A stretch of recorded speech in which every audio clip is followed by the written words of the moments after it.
Las invasiones inglesas fueron dos expediciones militares fracasadas, aunque ambas formaron parte de una misma empresa estratégica que el Imperio Británico emprendió contra el Imperio Español en 1806 y 1807 en el Virreinato del Río de la Plata, con el objetivo de apoderarse del tesoro del virreinato, el cual no podía ser enviado a la península debido al bloqueo naval tras la batalla de Trafalgar, y anexar nuevos territorios, para de esa manera abrir el puerto de Buenos Aires al comercio con el Imperio Británico.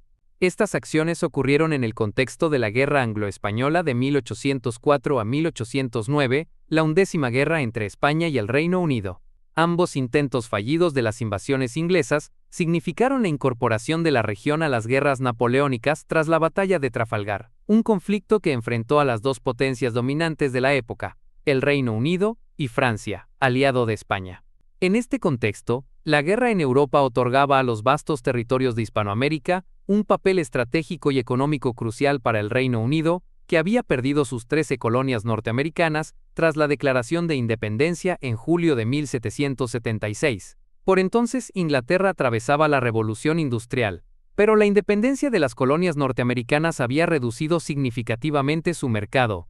Ante la subordinación de la administración de la Casa de Borbón, de la corona española al Imperio Napoleónico, el Reino Unido decidió invadir el Virreinato del Río de la Plata.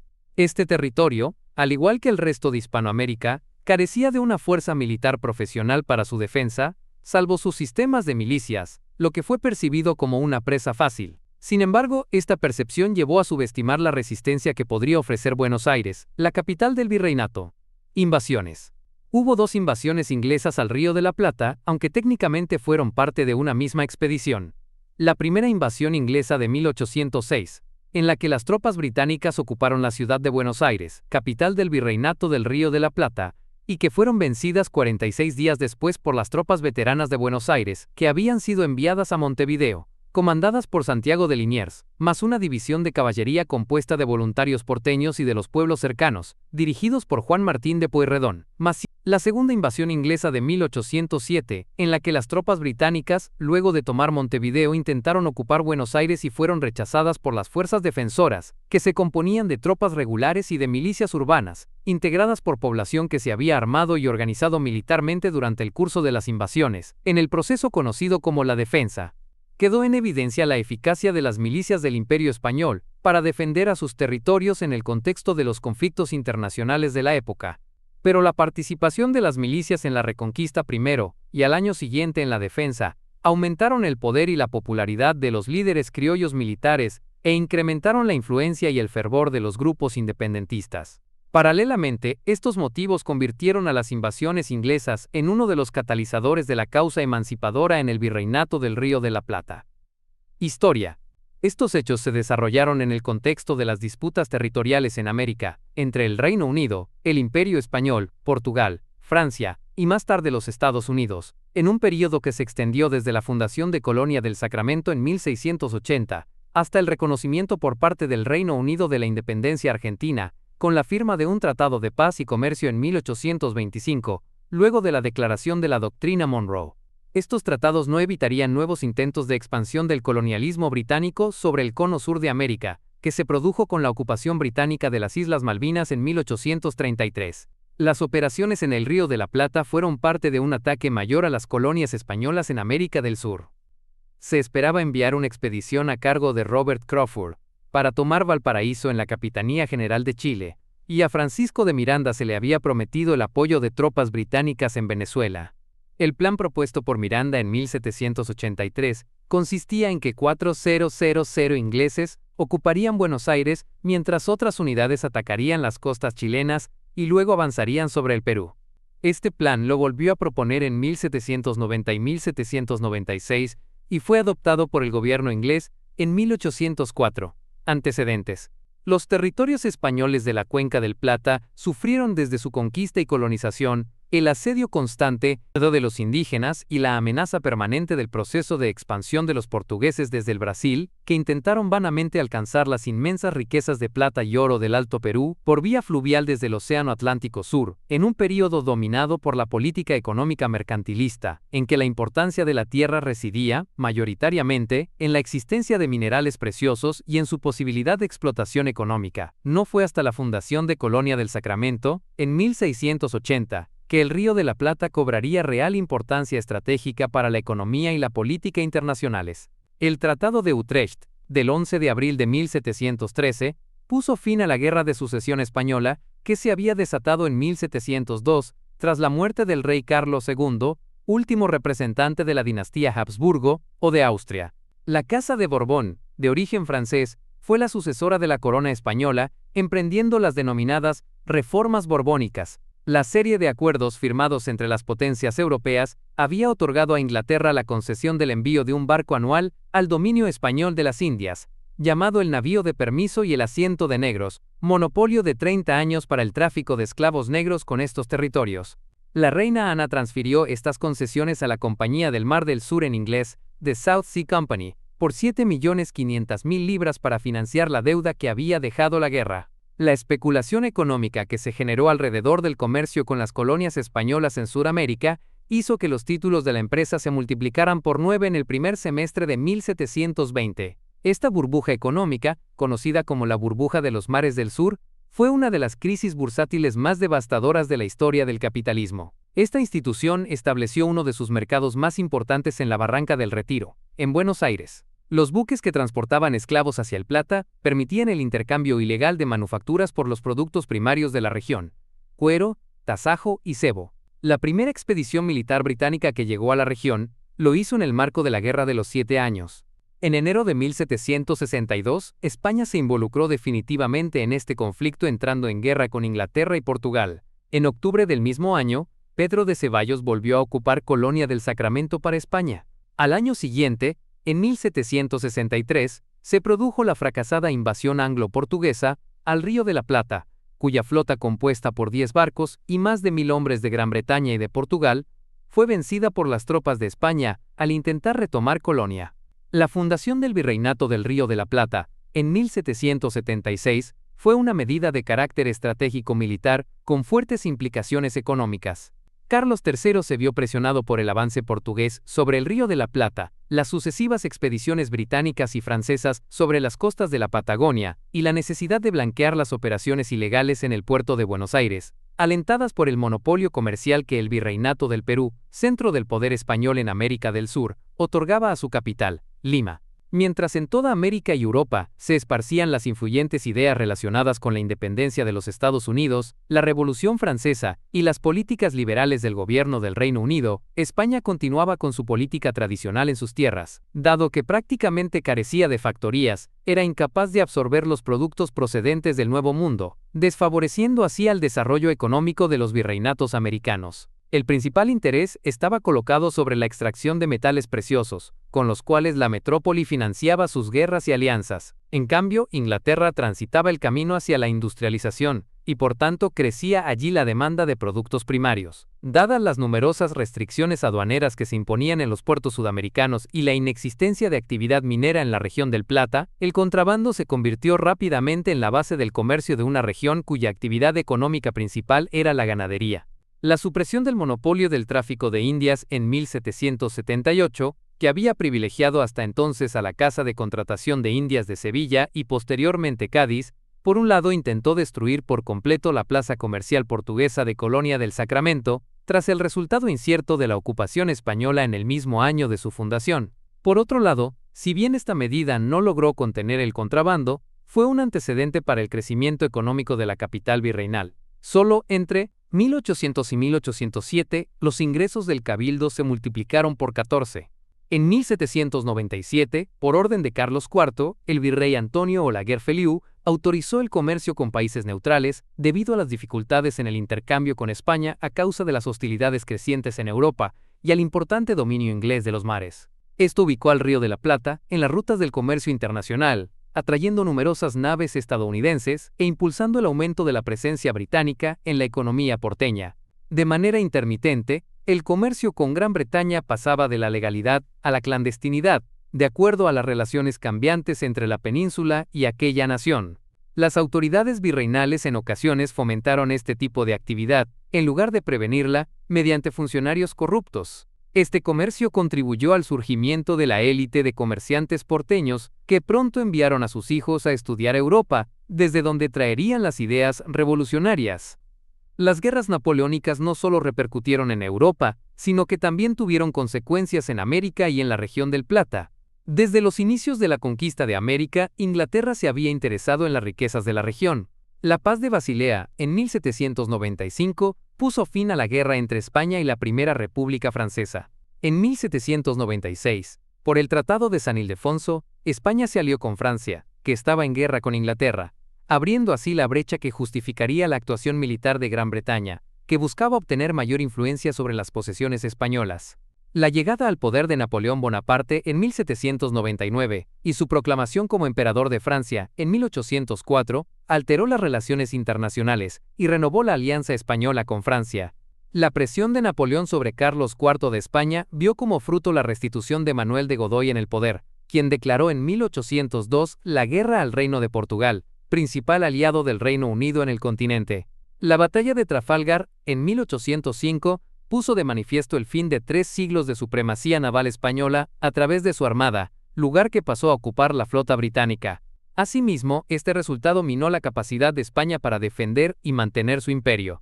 A comienzos del siglo XIX, el Reino Unido se encontraba en plena revolución industrial, lo que la convertía en la economía más productiva de toda Europa, posicionándose con fuerza como exportadora de productos manufacturados. Poco menos de la mitad de estos productos tenían como destino el mercado europeo continental. Tras el rotundo fracaso militar que significó para Francia y España la batalla de Trafalgar, el 21 de octubre de 1805, Napoleón Bonaparte optó por la estrategia de la guerra económica contra Inglaterra y sus aliados. En noviembre de 1806, poco después de que Francia conquistara o se aliara con cada una de las potencias del continente, desde la península ibérica hasta Rusia, Napoleón promulgó el Decreto de Berlín, prohibiendo a sus aliados y a los países conquistados cualquier tipo de relación comercial con Gran Bretaña. Esta medida volvió a alentar las necesidades del Reino Unido de consolidar y asegurar sus intereses en el Nuevo Mundo. En 1711, el gobernador de las Islas Bermudas, John Bullen, envió una carta al ministro Robert Harley, conde de Oxford, diciéndole que el Río de la Plata es el mejor lugar del mundo para formar una colonia inglesa. A partir de entonces, una serie de planes de ocupar Buenos Aires y otras ciudades sudamericanas fueron propuestos, pero se vieron frustrados por diversas circunstancias. La Guerra del Asiento fue un conflicto bélico que duró de 1739 a 1748, en el que se enfrentaron las flotas y tropas del Reino de Gran Bretaña y del Reino de España principalmente en el área del Caribe. A partir de 1742, la contienda se transformó en un episodio de la Guerra de Sucesión Austriaca, cuyo resultado en el teatro americano finalizaría con la derrota inglesa y el retorno al statu quo previo a la guerra. La acción más significativa de la guerra fue el sitio de Cartagena de Indias de 1741, en el que fue derrotada una flota británica de 195 naves y en torno a 30,000 hombres a manos de una guarnición española, compuesta por unos 3,000 hombres y 6 navíos de línea. El fin de la Guerra de Independencia de los Estados Unidos, en 1783, tuvo un gran impacto en Gran Bretaña. En ese mismo año, William Pitt el Joven asumió como primer ministro del Reino Unido. Bajo su administración, que coincidió con los inicios de la Revolución Industrial, Pitt apuntó a la consolidación del comercio exterior, y en lugar de buscar nuevas colonias, procuró abrir nuevos mercados. Esta política se veía severamente perjudicada por las trabas que imponía España y las alianzas cambiantes entre las potencias europeas. Por lo tanto, la independencia de las colonias españolas en América pasó a ser un tema central de la administración de Pitt. En 1789, la guerra entre Gran Bretaña y España parecía inminente tras el incidente del territorio de Nootka. El revolucionario venezolano Francisco de Miranda aprovechó la ocasión para presentarse ante Pitt con su propuesta para liberar la América hispana. Miranda soñaba con emancipar los territorios del Nuevo Mundo bajo dominio portugués y español, y convertirlos en un gran imperio independiente gobernado por un descendiente de la Casa de los Incas. El plan presentado en Londres solicitaba la asistencia del Reino Unido y los Estados Unidos para ocupar militarmente las principales ciudades sudamericanas, asegurando que el pueblo recibiría a los británicos cordialmente y que se apresurarían a organizar gobiernos soberanos. A cambio de esta ayuda, el Reino Unido obtendría los beneficios del intercambio comercial sin restricciones y el usufructo del Istmo de Panamá, con el fin de construir un canal para el paso de navíos. Pitt aceptó la propuesta y comenzó a organizar la expedición. La Convención de Nootka en 1790 puso fin a las hostilidades, con lo cual la misión fue cancelada. Según los términos de este tratado, el Reino Unido reconocía la soberanía hispana en los archipiélagos del Atlántico Sur próximos al continente americano, a cambio de asentarse en la isla de Quadra y Vancouver.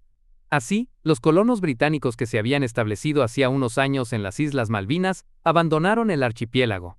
En 1796, el gabinete de Pitt elaboró un nuevo plan de intervención en Sudamérica, en respuesta a la decisión de España de aliarse a Francia.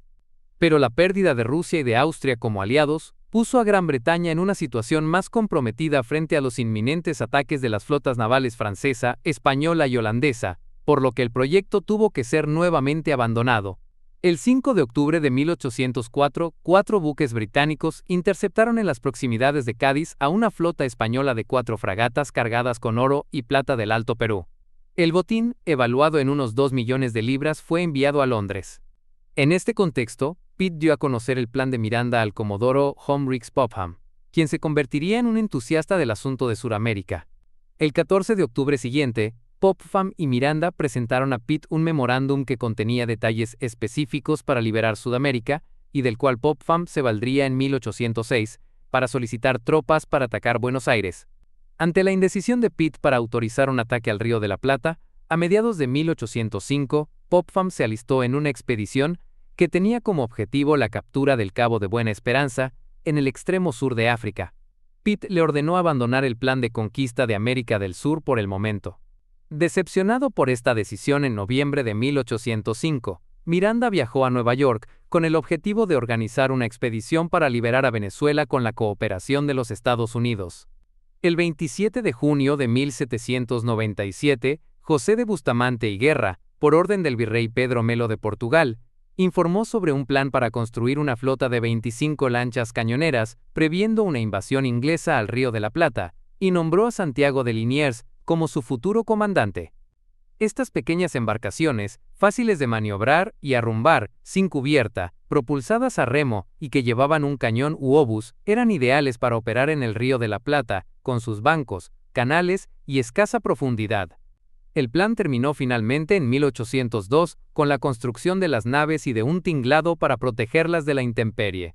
Desde finales de 1797 comenzaron a llegar a Buenos Aires y Montevideo indios guaraníes, llamados indios bogantes, provenientes de la Candelaria, para ser utilizados como remeros en esas embarcaciones, totalizando finalmente unos 263 individuos. Liniers se jactó de haber puesto a los indios en un pie sobresaliente de disciplina y destreza. Además del entrenamiento, se les prestó alojamiento, alimentos, cuidado sanitario y un salario de 4 reales mensuales per cápita. Hacia fines de 1805, la posibilidad de una invasión inglesa ya recorría Buenos Aires. Esta capital sudamericana, con sus 45,000 habitantes, era uno de los puertos más prósperos del Nuevo Mundo. El virrey del Río de la Plata, Rafael de Sobremonte, tercer marqués de Sobremonte, había solicitado refuerzos militares a España en varias oportunidades. Los cuerpos militares del virreinato habían sufrido muchas bajas en los últimos tiempos, en particular durante la sublevación indígena liderada por Túpac Amaru II. Sin embargo, la única respuesta que obtuvo fueron unos cuantos cañones y la sugerencia de armar al pueblo para la defensa. Pero el virrey entendía que dar armas a los criollos, muchos de ellos influenciados por ideas revolucionarias, era una estrategia peligrosa para los intereses de la corona. El jueves 2 de enero de 1806, arribó al puerto de Buenos Aires el bergantín mercante Espíritu Santo. Su capitán Francisco Paula de Fernández fue interrogado por el alférez de fragata Juan María Navarro, por orden de Santiago de Liniers. El capitán informó haber visto llegar una flota británica a Todos los Santos, Brasil. Esta flota era una parte de la expedición de David Baird, que se dirigía a la colonia holandesa de Cabo de Buena Esperanza. El 20 de abril, Gaspar de Santa Coloma escribía a Antonio Olaguer Feliú: "Este río queda libre de enemigos. Hace tiempo, gracias a Dios que estamos libres del susto y sobresalto que nos causó el arribo a la bahía de Todos los Santos de la expedición inglesa. Sobremonte recibió esta noticia, y siguiendo las medidas estipuladas por la corona, organizó las escasas tropas virreinales para la defensa del estratégico puerto de Montevideo, el cual poseía suficiente calado para permitir la entrada de buques de guerra, lo que lo convertía en la plaza militar más importante sobre el Río de la Plata.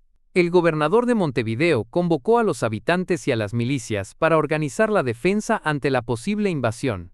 Liniers recibió la orden de armar una flota para resguardar las costas y asegurar la libre navegación entre Montevideo y Buenos Aires. A principios de abril, la fragata Reina Luisa, armada en corso con el nombre Dromedario, arribó a Montevideo. Su segundo comandante, Juan Bautista Azopardo, se ofreció a comandar una lancha obucera, la Invencible Naro IV, para realizar misiones de vigilancia costera. La tripulación se integró, con parte del Dromedario, organización de la invasión. El 31 de agosto de 1805, zarpó la flota al mando del comodoro Sir Home Riggs Popham, rumbo al Cabo. Estaba compuesta por 61 transportes y 6 navíos de guerra: el Diadem, de 64 cañones, el Raisonnable, de 64, el Belliquet, de 64, el Diomede, de 50, las fragatas Narcissus y Leda, de 32, el sloop Espoir y el brig Encounter. Transportaba 360 hombres al mando del teniente general David Baird. En enero de 1806 se produjo la segunda conquista del Cabo de Buena Esperanza. El 28 de marzo llegó al Cabo desde Buenos Aires el barco negrero estadounidense Elizabeth. El capitán informó que en Buenos Aires y Montevideo había provisiones en abundancia, y que con pocas fuerzas podía tomar cualquiera de las dos ciudades. El comodoro intentó persuadir a Baird para que le brindara su apoyo para tomar el Río de la Plata, valiéndose de varios argumentos y asegurando que recibirían el apoyo de la población local. Pero el general no accedió. Baird debía favores a Popham.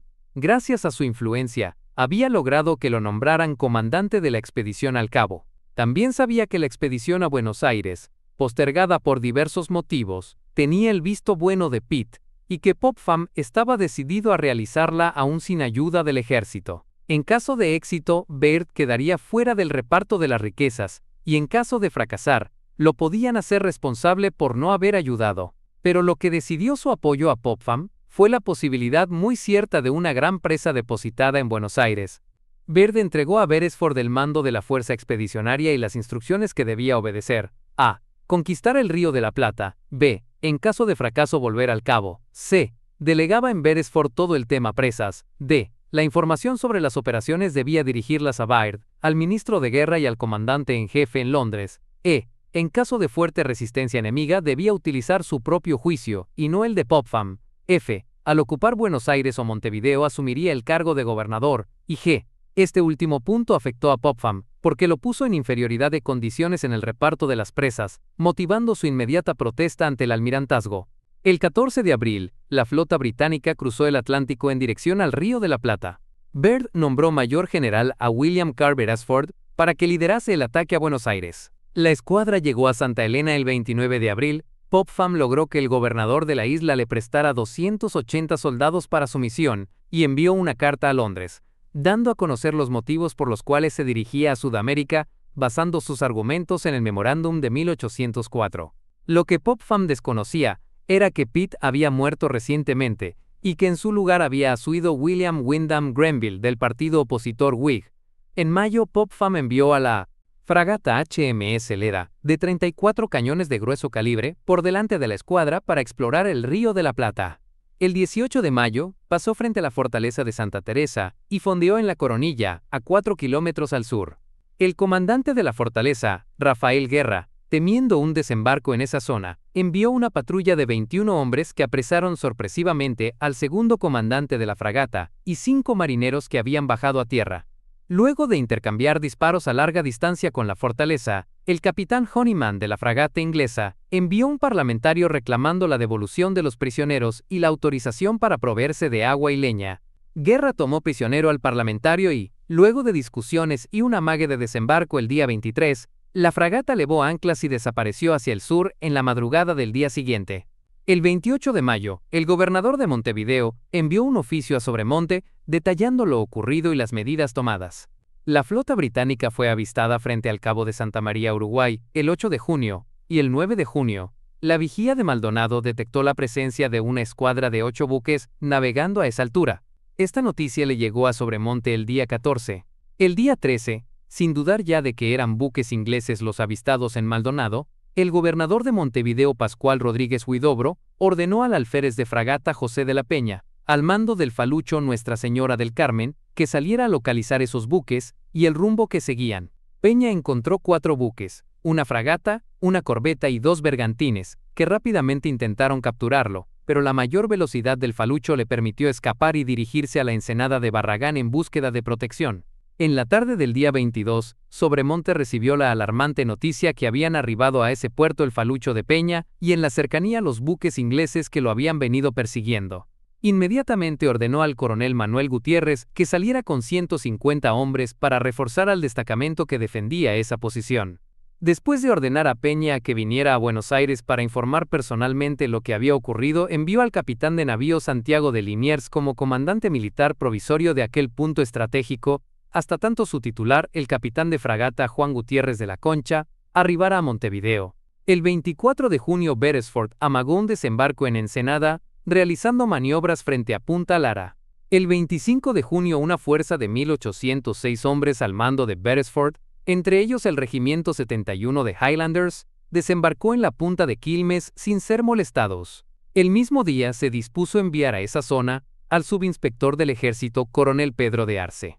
Cuando al día siguiente avanzó, el enemigo se rompió fuego, pero la carga de las tropas invasoras forzó a una retirada general de los defensores. Sobremonte intentó una estrategia de defensa, armando a la población y apostando a sus hombres en la ribera norte del riachuelo, confiando en poder atacar a los británicos de flanco. Pero el reparto de armas fue un caos, y las tropas no pudieron detener el rápido avance inglés, de modo que el virrey quedó fuera de la ciudad, sin posibilidad de intentar nada. El virrey abandonó la capital en la mañana del 27 de junio, y se retiró a Córdoba junto con algunos centenares de milicianos que no tardaron en desertar. Contrariamente a una persistente leyenda, no llevaba consigo los caudales, ya que los mismos habían sido evacuados 2 días antes de acuerdo a un plan trazado el año anterior. Beresford demandó la entrega de los caudales del Estado, y advirtió a los comerciantes porteños que en caso contrario, retendría las embarcaciones de cabotaje capturadas e impondría contribuciones. El cabildo no vaciló en enviar una comisión a Sobremonte rogándole entregar el tesoro a un destacamento inglés enviado en persecución del mismo. Este tesoro fue trasladado a Londres y paseado como trofeo de guerra antes de ser depositado en un banco. El 27 de junio, las autoridades virreinales aceptaron la intimación de Beresford y entregaron Buenos Aires a los británicos. En la tarde de ese mismo día, las tropas británicas desfilaron por la Plaza Mayor, la actual Plaza de Mayo, y enarbolaron la bandera del Reino Unido, que permanecería allí por 46 días. El territorio bajo dominio británico fue rebautizado bajo el nombre de Nueva Arcadia, en alusión a la tierra pastoril griega de tanto peso en las fábulas neoclásicas. La ocupación era la excusa perfecta para establecer el dominio que el Reino Unido anhelaba sobre la región. Una de las primeras medidas que tomó Beresford fue decretar la libertad de comercio y la reducción de aranceles. A principios de julio, el mayor general y gobernador Beresford dispuso que los que ocupaban cargos públicos, eclesiásticos y militares debían prestar juramento de fidelidad al rey Jorge III. El 7 de julio, a mediodía, convocados por el cabildo, todas las corporaciones se reunieron en el fuerte para tal fin con la excepción de la Real Audiencia y el Tribunal de Cuentas. En sus memorias, Belgrano comentó que, pese al acuerdo previo con los miembros del consulado de no prestar ese juramento, ese día lo hicieron motivados por sus intereses. Aduciendo enfermedad, Belgrano pidió licencia y salió de Buenos Aires, casi como fugado. Tenía permiso para jurar después de superar su enfermedad. También juraron varios militares que bien podían no haberlo hecho saliendo de Buenos Aires o no ingresando a ella. El teniente coronel Gutiérrez con 400 hombres, el capitán Rameri con 100 blandengues, etc.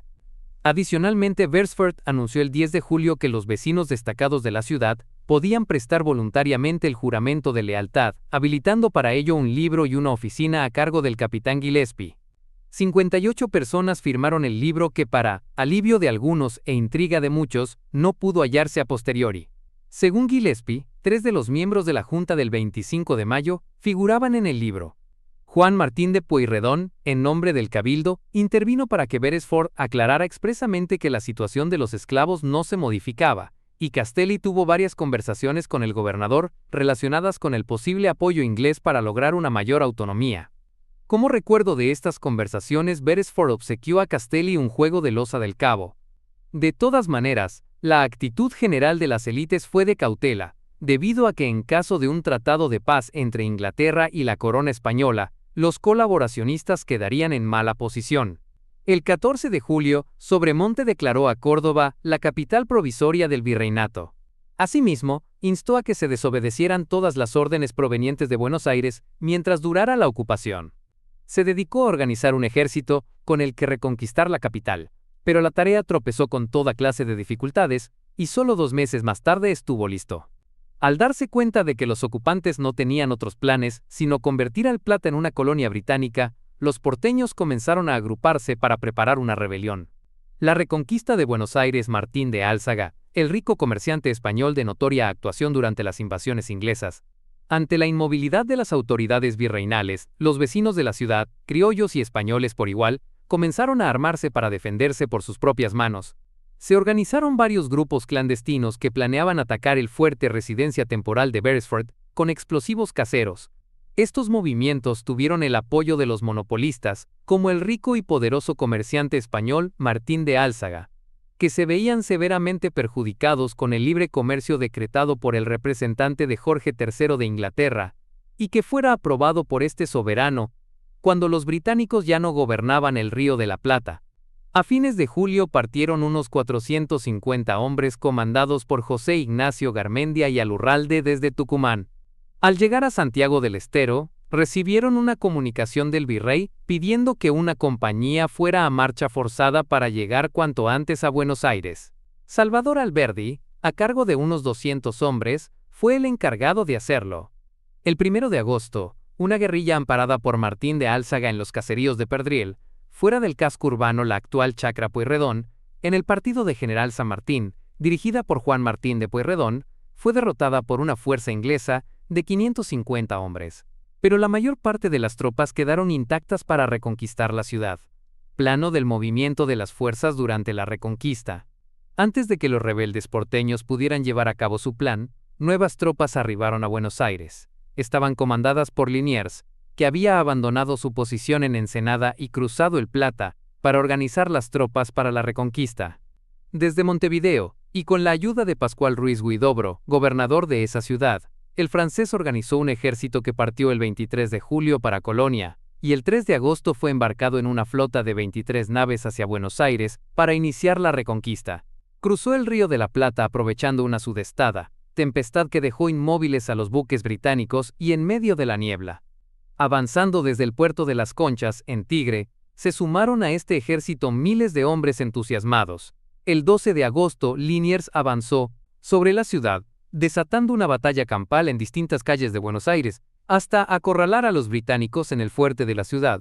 Primero fue tomada la iglesia de la Merced, ubicada a pocos metros de la Plaza Mayor, y desde el atrio del templo se lanzó la ofensiva al fuerte. También salieron a la calle centenares de voluntarios organizados y entrenados por Álzaga. Cerca de 200 prisioneros ingleses fueron custodiados y llevados por las tropas de Garmendia hasta la ciudad de Tucumán, que debía encargarse de alojar, alimentar y custodiar. Beresford se rindió y firmó la capitulación el 20 de agosto, en la que se acordaba el intercambio de prisioneros entre ambos bandos. Temiendo un segundo ataque, el Cabildo de Buenos Aires presionó para que los prisioneros británicos fueran enviados al interior, anulando así los términos de la rendición. Retomada la ciudad, la Real Audiencia de Buenos Aires asumió el gobierno civil y decidió entregar la Capitanía General a Liniers. Asimismo, la corona española le agregó el título «La muy fiel y reconquistadora» a la ciudad de Montevideo, y en el escudo de dicha ciudad se agregaron banderas británicas caídas, indicando la derrota de los británicos frente a Montevideo. Popham fue juzgado por una corte marcial británica por haber abandonado su misión en Cabo de Buena Esperanza, pero su castigo se limitó a ser severamente amonestado. La ciudad de Londres le otorgaría luego una espada de honor por sus esfuerzos por abrir nuevos mercados. La sentencia nunca llegó a afectarlo. Tras la capitulación de Beresford y ante la posibilidad de una nueva invasión, Liniers emitió el 6 de septiembre de 1806 un documento instando al pueblo a organizarse en cuerpos separados según arma y origen de nacimiento. Este documento contenía una proclama acerca de la creación de diversos cuerpos urbanos, y una segunda orden de convocatoria fue emitida el 9 de septiembre. La mayor parte de los hombres adultos se enlistó como miliciano de alguno de los diferentes cuerpos y regimientos que se organizaron. El comandante general de armas logró agrupar una fuerza popular a la que se le sumaban las tropas veteranas, de menor tamaño, formando un ejército de infantería, caballería y artilleros. Vengan, pues, los invencibles cántabros, los intrépidos catalanes, los valientes asturianos y gallegos, los temibles castellanos, andaluces y aragoneses. En una palabra, todos los que llamándose españoles se han hecho dignos de tan glorioso nombre.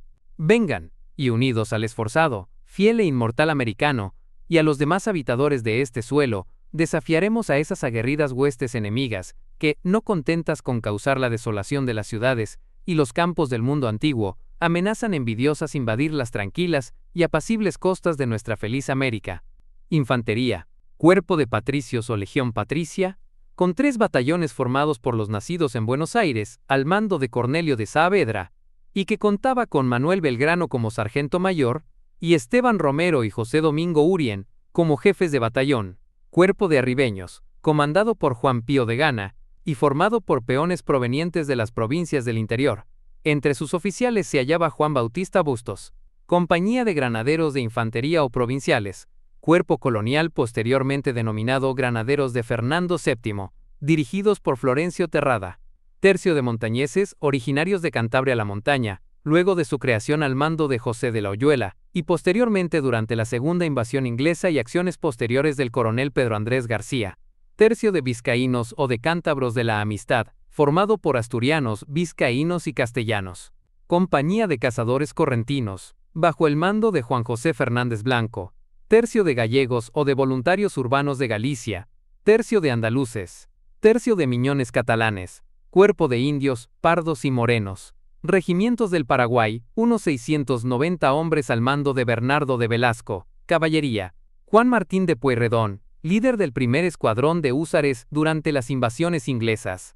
Primer escuadrón de húsares, cuyo nombre oficial era Húsares del Rey, pero más comúnmente conocido como Húsares de Pueyrredón, en honor a su afamado comandante Juan Martín de Pueyrredón.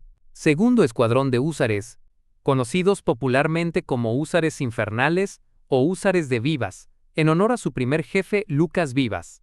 Tercer escuadrón de húsares o húsares de Núñez, por su comandante Pedro Ramón Núñez, también llamados húsares infernales, al igual que al segundo escuadrón. Cuarto escuadrón de húsares o carabineros de Herrera, por haber sido su primer jefe Diego de Herrera. Su denominación más comúnmente difundida pese a haber sido organizados originalmente como Cuarto Escuadrón, es la de Cazadores de la Reina.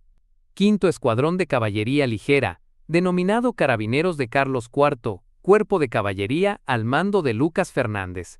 Sexto Escuadrón de Caballería Ligera, o más comúnmente denominados Migueletes de Castex, organizados por el abogado de la Real Audiencia Alejo Castex. Escuadrón de Quinteros y Labradores. Regimiento de Caballería de Blandengues de la Frontera, cuerpos de caballería para la defensa de las fronteras interiores asediadas por los indígenas. Artillería, cuerpo de voluntarios patriotas de la Unión. Compañía de Artillería de Indios, Pardos y Morenos, formada por indios y exesclavos. El comodoro Popham mantenía bloqueados los puertos de Buenos Aires, Montevideo y Maldonado, y por tal motivo, Liniers emitió una patente de corso a favor de Juan Bautista Azopardo, quien alistó la goleta Mosca de Buenos Aires.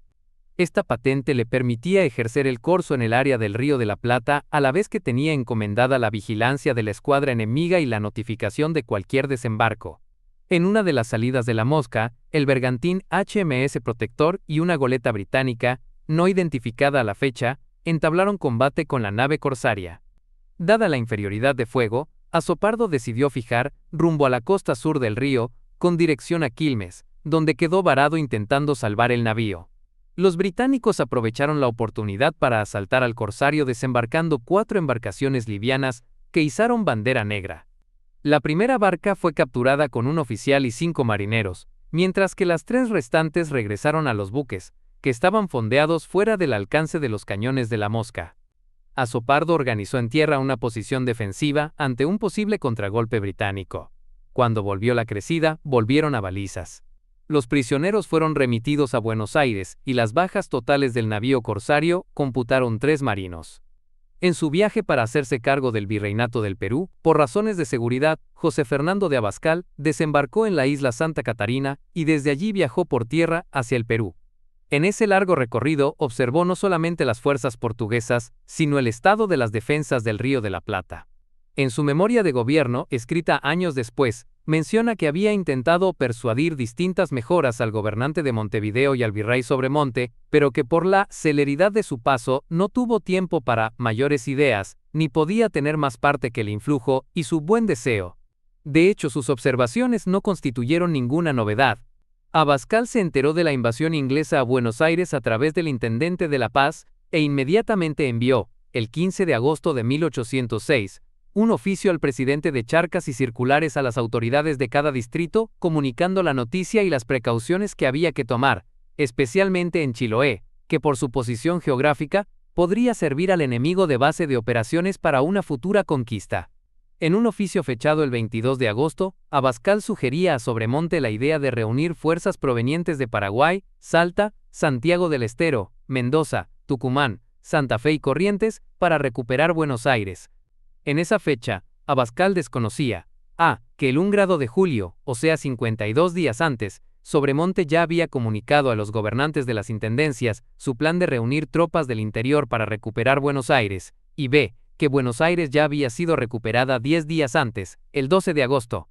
Recién el 27 de septiembre de 1806, Abascal, en un oficio a Sobremonte, comunicaba que había recibido por correo extraordinario la noticia de la reconquista de Buenos Aires. También cabe señalar que un contingente de peruanos acudieron por su propia cuenta a Buenos Aires y Montevideo a luchar contra los ingleses, como Pedro Vivanco, Fernando Orozco, Ramón Quispe, Joaquín de Caso, Manuel Clemente, entre otros. En una carta fechada el 12 de septiembre de 1806, dirigida a Sobremonte, Abascal comunicó su intención de trasladarse a Chile y atravesar la cordillera cuando la nieve lo permitiera. En caso de no poder hacerlo, enviaría en su lugar un jefe de carácter, inteligencia y energía. Por otro lado, requirió información sobre qué era lo más necesario y estar al tanto de lo que sucedía para poder calcular mis providencias con datos más seguros. Anunció que con igual fecha, salía una orden al presidente de Chile para que tuviera todo preparado para reforzar la expedición de auxilio.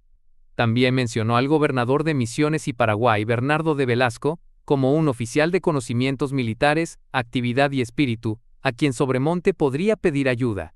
Abascal, en carta del 7 de enero de 1807 dirigida al virrey de Buenos Aires, puso en su conocimiento que, habiendo reconsiderado que parecían un corto auxilio, los 100.000 pesos que había mandado en diciembre de 1806 para solventar los costos de la guerra y el bloqueo de Montevideo, había resuelto reforzar esa remesa con 200.000 pesos más, que saldrían inmediatamente de las intendencias de Arequipa 70.000, Puno 70.000 y Cusco 60.000. Por la de Chile remití 1.800 quintales de pólvora, 200.000 cartuchos de fusil, 200 quintales de balas de plomo para ídem, otros 200 dichos en pasto, y 3.000 espadas de caballería, cuyas remesas, calculadas por valor de 121.000 pesos, unidos a los 50.000 de la expedición, y los 300.000 librados contra las referidas cajas, ascienden en todos los auxilios, hasta aquella fecha a 470.000, que pudieron. Los pedidos de armas y especialmente pólvora al Virreinato del Perú habían comenzado al inicio de la Guerra Anglo-Española, en 1796. En Lima existía una fábrica de pólvora con una capacidad de producción de 20 quintales diarios. En 1798 en Cusco se puso en marcha otra con igual capacidad. A pedido del virrey Avilés, el 16 de septiembre de 1797, partió del Callao una partida de 500 quintales o barriles de pólvora rumbo a Valparaíso. Desde allí, en la segunda quincena de diciembre, 7 partidas de arrieros los cruzaron por la cordillera, a lomo de mula, rumbo a Mendoza. En ese lugar se contrató al tropero Melchor Videla, que con 31 carretas y una tarifa especial, llegó a Buenos Aires a fines de febrero de 1798. El tiempo total insumido entre Lima y Buenos Aires fue de 162 días. No fue casualidad que en 1806, el comandante de armas Faustino Anzay contratara al mismo tropero para llevar a Buenos Aires, en tiempo récord, una partida de 300 barriles de pólvora existentes en Mendoza. En julio de 1806, el almirante Charles Stirling, que había participado de la batalla del Cabo Finisterre, fue designado comandante del navío HMS Samson, con la orden de transportar las tropas del general Samuel Auchmuty a Buenos Aires para brindar soporte a Popham. Recién el 22 de septiembre, el gobierno británico resolvió por primera vez la conquista de Montevideo y de Buenos Aires. Pocos días después, arribó a Londres el botín obtenido durante la primera invasión, que fue paseado en carretas por la ciudad y festejado por sus habitantes. Mientras tanto, Popham merodeaba las costas del Plata en espera de refuerzos. Finalmente, en el mes de octubre, llegaron al comando del teniente coronel Back Home los 400 hombres del regimiento 47 de infantería provenientes del Cabo de Buena Esperanza. Tras un leve bombardeo a Montevideo, Popham decidió atacar Maldonado. Esta población contaba con escasas fortificaciones y tan solo unos 250 hombres, destinados al resguardo de lo que por entonces era la frontera entre los dominios españoles y portugueses. El 29 de octubre, los británicos desembarcaron en Maldonado y en la isla Gorriti, y al cabo de 3 días tomaron control de ambos enclaves. Los soldados españoles que resistieron este ataque fueron apresados y recluidos en la isla de Lobos. Mientras tanto, los británicos saquearon Maldonado y apresaron a sus habitantes. El coronel Basal fue nombrado gobernador, quien liberó a la población cautiva y devolvió al pueblo algunos de los objetos robados durante el saqueo inicial. Las tropas británicas tuvieron que enfrentar en varias oportunidades a las fuerzas enviadas desde la capital de la Banda Oriental. La población de San Carlos, cercana a Maldonado, recibió el reconocimiento del rey Fernando VII por su acción de resistencia a los embates británicos y la nombró la muy fiel y reconquistadora Villa de San Carlos, título que luce como blasón en su escudo de armas. El 5 de enero de 1807, Auchmuty llegó al Río de la Plata con una expedición oficial de 300 hombres. Por entonces, Sobremonte había llegado a Montevideo con una fuerza de caballería de 500 cordobeses. Sin embargo, el cabildo de esta ciudad impidió la entrada del virrey y puso la defensa en manos de Ruiz Huidobro. El 14 de enero se apostó frente a Montevideo una escuadra británica de 100 velas repletas de manufacturas británicas, y que ahora contaba con casi 6,000 hombres, al mando del vicealmirante Stirling, que venía a reemplazar a Popham. El 16 de enero, Auchmuty desembarcó a 10 kilómetros de Montevideo, muy cerca del sitio en el que se apostaba la fuerza de Sobremonte, quien luego de pedir fuerzas a la plaza, abandonó la batalla. Ruiz y Huidobro contaba con una guarnición de tan solo 3,000 hombres, que salieron a resistir el ataque de manera desorganizada, mientras el gobernador solicitaba el auxilio de Buenos Aires. El 23 de enero de 1807, el Cabildo y la Audiencia de Buenos Aires decidieron enviar una fuerza militar en auxilio de Montevideo. Al día siguiente, una columna avanzada al mando del coronel Pedro de Arce, acompañado por Antonio González Balcarce e Hilarión de la Quintana y unos 500 hombres, fue transportada por el capitán Juan Ángel Michelena hasta Colonia. Esta columna ingresó a Montevideo el día anterior a la catástrofe, y tras la derrota, fueron capturados Arce, Balcarce y todos los que no pudieron escapar. El 2 de febrero los británicos lograron abrir una brecha a través del portón de San Juan, una de las 2 puertas de acceso a la ciudad. A partir de entonces, la población participó activamente en la defensa de la plaza y se produjeron numerosas bajas. Finalmente, el 3 de febrero, la operación conjunta de infantería y de marina británica logró ocupar la ciudad. El 29 de enero, partió Santiago de Liniers desde Buenos Aires al mando de una segunda columna con 500 hombres, de los cuales 500 eran del cuerpo de patricios, al mando de Cornelio Saavedra. Estas fuerzas desembarcaron a unos 35 kilómetros de Colonia y quedaron inmovilizadas al no recibir el apoyo logístico prometido por el virrey Sobremonte. Cuando Liniers se enteró de lo que había ocurrido con la columna de Arce, dejó el mando de sus tropas a Prudencio Murguiondo, volvió a Buenos Aires presentándose ante el Cabildo a última hora del 4 de febrero de 1807 e informó la caída de Montevideo y lo sucedido a Arce. Saavedra, que había quedado en Colonia, solicitó el envío de buques de mayor capacidad para reembarcar a su tropa, la artillería y a civiles y soldados que habían huido de Montevideo. Cabe acotar que en esa ocasión, los milicianos del cuerpo de patricios se negaron a cargar la artillería en los barcos. Saavedra tuvo que recurrir a una medida que en nada se condecía con un cuerpo militar jerarquizado. Les ofreció 4 reales diarios para incitarlos a llevar a cabo la tarea, suma que pediría a la Junta de Guerra. Los soldados le recordaron permanentemente dicho pago, e incluso llevaron las quejas por arriba de Saavedra, asumiendo que éste lo había omitido. Temiendo que las fuerzas españolas llegaran a Montevideo vía Colonia del Sacramento, Auchmuty encargó al coronel Denis Pack la toma de aquel pueblo fortificado, de unos 800 habitantes. Pack ocupó la plaza, prácticamente sin oposición, el 5 de marzo. Al tener conocimiento de estos hechos, Liniers envió al coronel Francisco Javier de Elío, recién llegado de España, a recuperar Colonia. Elío tomó por sorpresa a las fuerzas de Pack el 22 de abril, pero el ataque fue rechazado, y la flota de Elío se retiró y sentó campamento cerca de la desembocadura del arroyo San Pedro.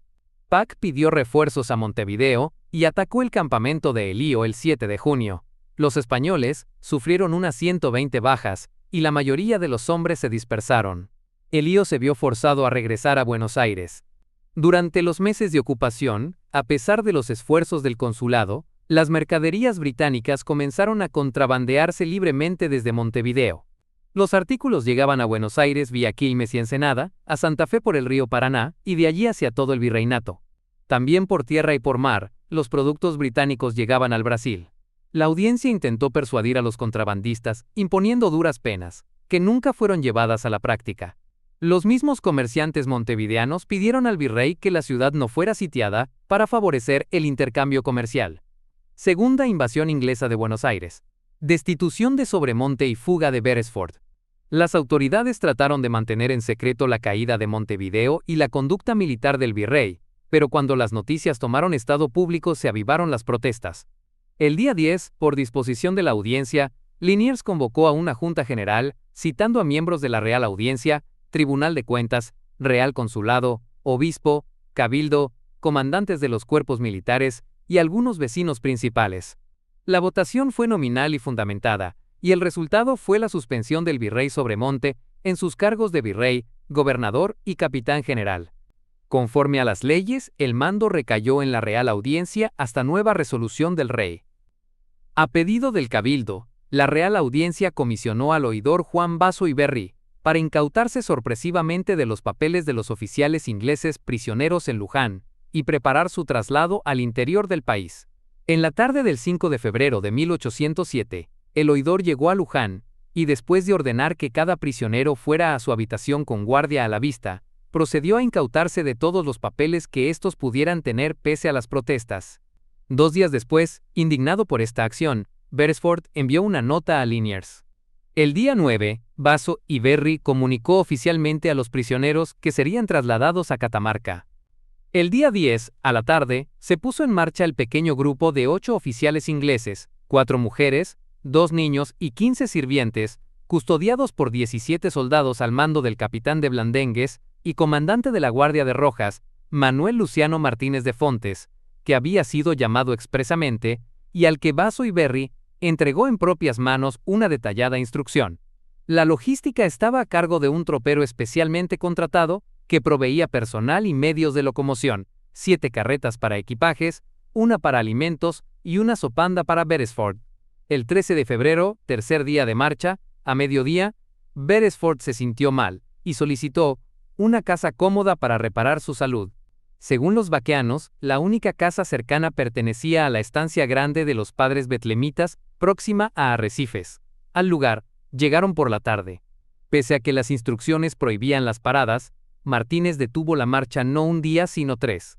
El día 16, el tropero propuso abandonar el lugar por la falta de pasto y aguadas, y avanzar hasta Fontezuelas, otra estancia de los betlemitas. En ese momento aparecieron los capitanes Saturnino Rodríguez Peña, secretario privado de Liniers, y Manuel Aniceto Padilla con 2 soldados.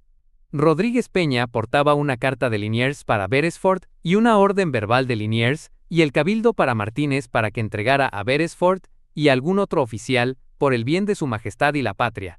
Si bien la orden era verbal, Martínez no dudó en hacerlo.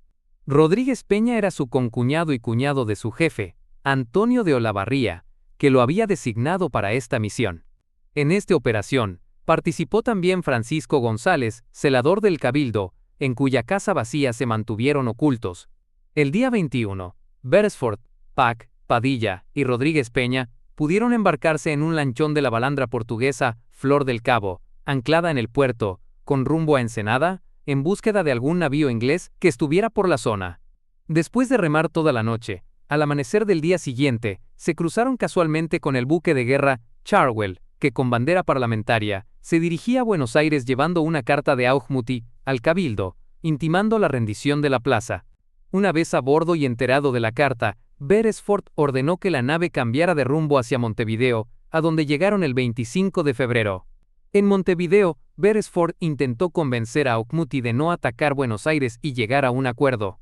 Al no lograrlo, rechazó la oferta de comandar la expedición a la capital virreinal y se embarcó hacia Londres. Tanto Saturnino Rodríguez Peña como Manuel Aniceto Padilla recibieron una pensión británica por sus servicios.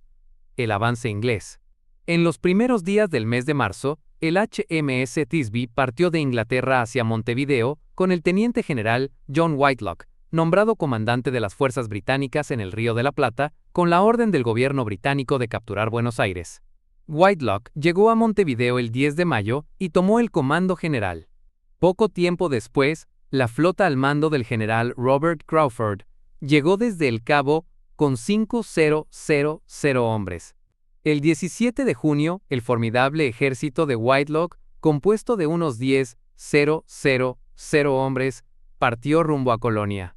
El 28 de junio, los británicos desembarcaron en Ensenada. En su avance, derrotaron a una fuerza local muy inferior en número. Tras cruzar el riachuelo aguas arriba de la posición elegida por Liniers, a orillas del riachuelo, dando espaldas al mismo, sitiaron la capital el 4 de julio. Mientras tanto había llegado al virreinato la resolución de la Corte Española declarando a Ruiz Huidobro virrey interino. Sin embargo, el gobernador había sido embarcado hacia Londres luego de la caída de Montevideo. Por lo tanto, Liniers, siendo el militar de mayor rango presente, fue nombrado en reemplazo de Huidobro por la audiencia. El ejército británico avanzó con dificultades los 50 kilómetros que separaban el lugar escogido para el desembarco y la capital. El ejército del flamante virrey interceptó el primer avance del enemigo cerca de Miserere, pero la brigada de la vanguardia comandada por Crawford logró dividir y hacer retroceder a los hombres de Liniers en el breve combate de Miserere. Al caer la noche, la lucha cesó y muchos milicianos se retiraron a sus casas. Parecía que todo estaba perdido para los defensores, pero Whitelock decidió esperar. Suspendió el avance de Crawford hacia la ciudad y exigió rendición inmediata, aunque dio a los porteños 3 días de plazo, que los criollos utilizaron para organizarse militarmente. Asalto y defensa de Buenos Aires. Invasiones inglesas a Buenos Aires. Reconquista de Buenos Aires por el capitán de navío Don Santiago Liniers, haciendo prisionera a la guarnición inglesa con su comandante Beresford. Vuelve la escuadra británica en 1807 a atacar con empeño la misma plaza, y es rechazada por el valor de nuestros marinos y soldados. El alcalde de Buenos Aires, Martín de Álzaga, ordenó montar barricadas, pozos y trincheras en las diferentes calles de la ciudad por las que el enemigo podría ingresar. Reunió todo tipo de armamento y continuó los trabajos en las calles bajo la luz de miles de velas. En la mañana del 5 de julio, la totalidad del ejército británico volvió a reunirse en Miserere. Confiado de la supremacía de su ejército, Whitelock dio la orden de ingresar a la ciudad en 12 columnas, que se dirigirían separadamente hacia el fuerte y retiro por distintas calles. En un alarde innecesario, llevaban orden de no disparar sus armas hasta llegar a la Plaza de la Victoria. Sin embargo, los invasores se enfrentaban a una Buenos Aires muy diferente a la que se había rendido ante Beresford. Según cuenta el general inglés G.E. Miles, los vecinos en la calle San Pedro arrojaron sobre las cabezas de los famosos casacas rojas del regimiento de infantería N grado 88, piedras y líquidos hirviendo, los que serían según algunos autores agua, o más frecuentemente se menciona aceite, o grasa vacuna derretida, la cual era muy económica, y estaba disponible para freír alimento en todas las casas. Liniers y Álzaga habían logrado reunir un ejército de 9,000 milicianos apostados en distintos puntos de la ciudad. El avance de las columnas se vio severamente entorpecido por las defensas montadas, el fuego permanente desde el interior de las casas y desinteligencias y malentendidos entre los comandantes británicos. Whitelock vio cómo sus hombres eran embestidos en cada esquina. Mediante la lucha callejera, los vecinos en el centro de Buenos Aires superaron la disciplina de las famosas casacas rojas. No obstante, tras una encarnizada lucha, los ingleses se apoderaron de la Residencia y el Retiro, donde fue herido mortalmente el teniente de navío Cándido de la Sala. Pero perdieron también entre muertos y heridos unos 1070 hombres. Cuando la mayoría de las columnas habían caído, Liniers exigió la rendición. Crawford, atrincherado en la iglesia de Santo Domingo, rechazó la oferta, y la lucha se extendió hasta pasadas las 3 de la tarde. Whitelock recibió las condiciones de la capitulación hacia las 6 de la tarde, ese mismo día. El 7 de julio, el general inglés comunicó la aceptación de la capitulación propuesta por Liniers, y a la cual, por exigencia de Álzaga, se le había añadido un plazo de 2 meses para abandonar Montevideo. Las tropas británicas se retiraron de Buenos Aires, abandonarían la banda oriental recién el 9 de septiembre. Las bajas inglesas, según David Marley, siempre correctamente informado en cifras inglesas por haber consultado muy bien sus archivos, fueron 311 muertos, 679 heridos, y 808 capturados o desaparecidos. De regreso al Reino Unido, una corte marcial encontró a Whitelock culpable de todos los cargos excepto uno, y fue removido de su función, al declarársele incapaz de servir a la corona inglesa. Uno de los factores determinantes para esta decisión fue el hecho de que el general hubiera aceptado la devolución de Montevideo dentro de los términos de la rendición. Los cuerpos de los caídos de ambos bandos durante las invasiones inglesas a Buenos Aires aún no han sido hallados.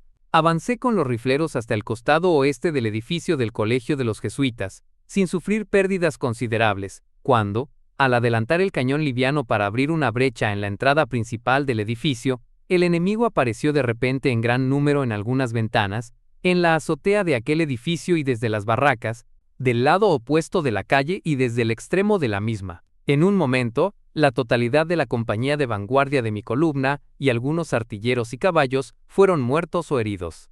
Antes de que me hubiese escasamente aproximado a la iglesia de San Francisco, ya había perdido bajo el fuego de un enemigo invisible, y ciertamente inatacable para nosotros, los oficiales y la casi totalidad de los hombres que componían la fracción de vanguardia, formada por voluntarios de distintas compañías, los oficiales y casi la mitad de la compañía siguiente, y así en proporción en las otras compañías que componían mi columna.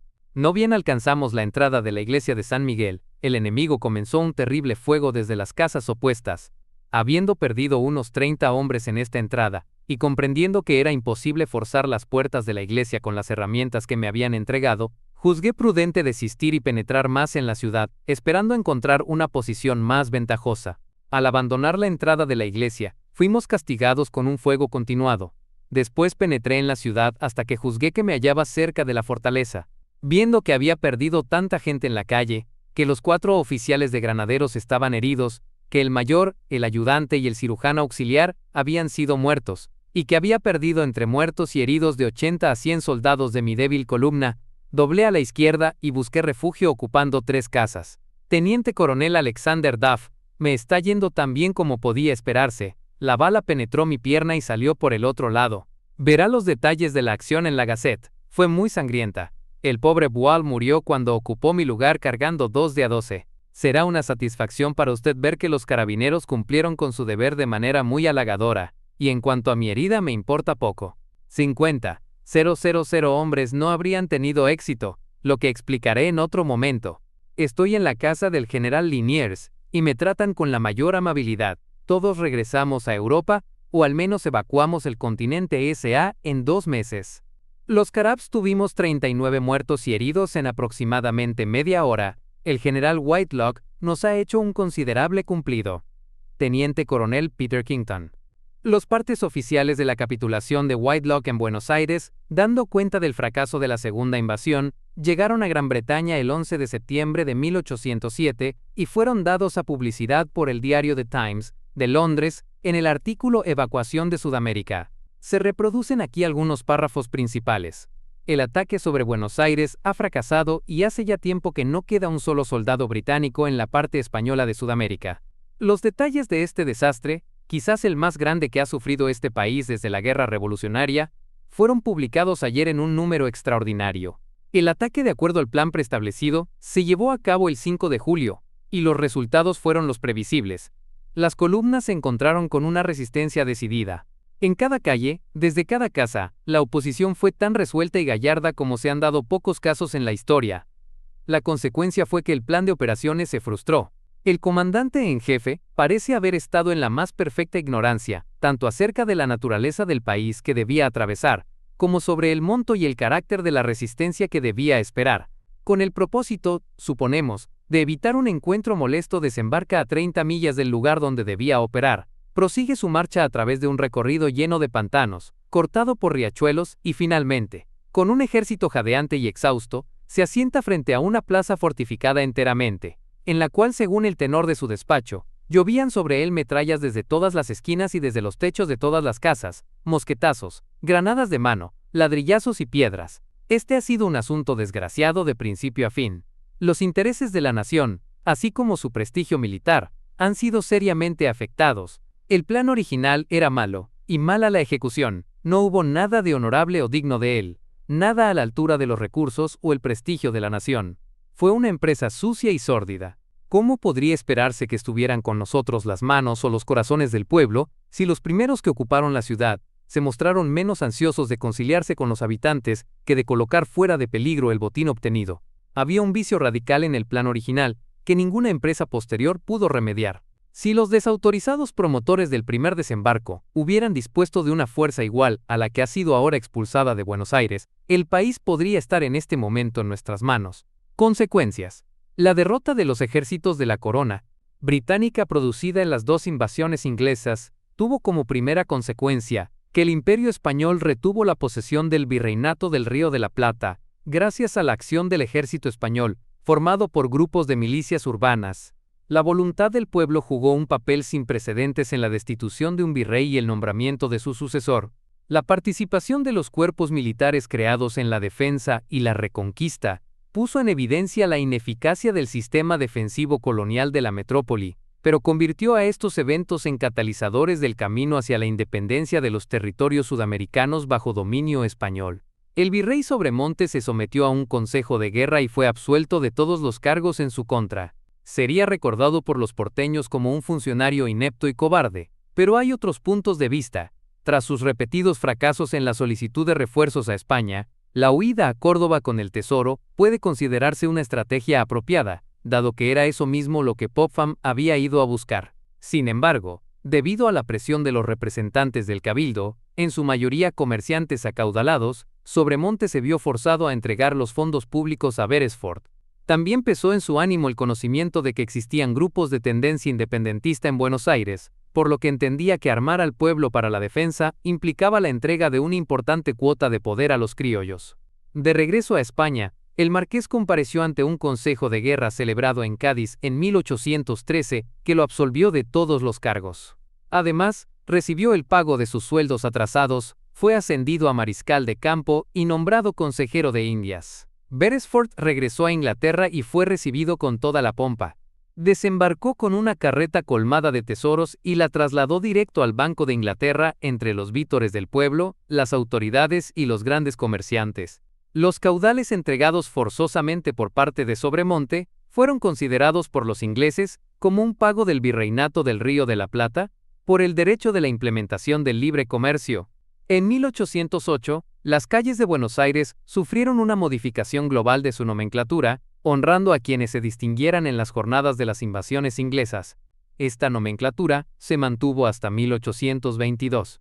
Las invasiones inglesas fueron uno de los antecedentes inmediatos que tuvo la Revolución de Mayo, que inició el proceso hacia la independencia, que se extendió por todo el Virreinato del Río de la Plata a partir de 1810. Nuevo plan británico para otra invasión a Hispanoamérica. Los comerciantes británicos continuaron desesperados por el bloqueo continental de Bonaparte, y aunque el fracaso del ataque de Whitelock a Buenos Aires desanimó a los dirigentes ingleses, el gobierno de Londres reinició la idea de una intervención militar en América. Esta vez planeaba presentarse como libertador y no como conquistador, para así obtener el beneplácito de los criollos. El general Arthur Wellesley, futuro duque de Wellington, tomó a su cargo esta nueva acción, asesorado por Francisco de Miranda de regreso en Londres. tras el fracasado intento de liberar Venezuela en 1806, con la cooperación de los Estados Unidos e Inglaterra. Wellesley tuvo la idea de crear en América una monarquía constitucional, con 2 cámaras como en Gran Bretaña, donde los integrantes de la Cámara Baja serían elegidos por los cabildos y terratenientes. Las demás instituciones virreinales serían en principio conservadas. Las tropas destinadas a América se comenzaron a preparar en el puerto irlandés de Cork a fines de 1807 y serían más de 13,000 soldados británicos divididos en 3 fuerzas con diferentes objetivos. El plan consistía en enviar nuevamente al Río de la Plata, con fecha de desembarco en junio de 1808, una fuerza poderosa y llevar armamento tanto para las tropas británicas como para un ejército criollo que se pensaba constituir al llegar. También se enviaría una expedición militar a México, cuya antesala serían ofensivas contra Pensacola y Nueva Orleans para dominar el valle del río Mississippi. Sin embargo, el principal ejército, unos 10,000 ingleses, iría a Venezuela a apoyar a Miranda, que llegaría antes a alzar a los locales. Tras apoderarse de Barbados y Puerto Cabello, atacarían Caracas, luego Guayana, Cumaná y Barinas, para terminar conquistando Panamá y Cartagena de Indias. Con los 20,000 venezolanos que esperaba reclutar Miranda, Wellesley avanzaría contra la Nueva Granada. Una vez conquistadas Nueva Granada y Venezuela, se podrían enviar flotas contra Chile y el Río de la Plata. Las operaciones eran increíblemente similares a lo propuesto en A Proposal for Humbling Spain en castellano. Una propuesta para humillar a España, documento anónimo surgido en Londres en 1711, según el cual se debían promover los odios entre americanos y peninsulares para facilitar una invasión inglesa por Venezuela y el Río de la Plata, avanzando sobre Nueva Granada y Chile, y por último sobre el Perú, región que demostraría ser la más prorrealista de todas las Indias españolas. Curiosamente, estos planes terminaron llevados a cabo por José de San Martín y Simón Bolívar con apoyo londinense. Los territorios independizados seguirían conservando su religión católica como la oficial, pero también quedando divididos en 4 estados basados en los virreinatos: México y América Central, Venezuela, Nueva Granada y Quito, Perú y Chile, y Río de la Plata. Con la división de los territorios dominados por Madrid, Londres esperaba monopolizar el comercio en dichas tierras. Los intereses comerciales británicos se veían amenazados por el embargo estadounidense a sus productos causa de la guerra de 1812 y por el hecho de que España entre 1810 y 1814 no solo se negó a poner fin a su monopolio comercial en sus territorios, sino que se había recuperado lo suficiente como para reducir considerablemente la influencia de los mercaderes británicos en las Indias. Sin embargo, los desastres del Río de la Plata convencieron a los británicos de desistir en sus sueños de conquistar la América española. Desde entonces actuarían indirectamente, financiando las revoluciones y guerras civiles que fragmentarían el imperio español. Aprovecharon con ese fin la propaganda hecha durante años entre los criollos por agentes británicos para crear un sentimiento de hostilidad contra la metrópolis por los supuestos abusos que cometía contra ellos. Finalmente, al producirse el levantamiento del pueblo de Madrid durante la Guerra de la Independencia Española contra los franceses, el 2 de mayo de 1808 Wellesley ordenó a las tropas en Cork que fueran conducidas a Portugal con el objetivo de ir a brindar apoyo a la insurrección, y desembarcaron en ese país el 1 de agosto de ese año. De esta manera se diluyó el nuevo intento de una intervención militar inglesa al Río de la Plata.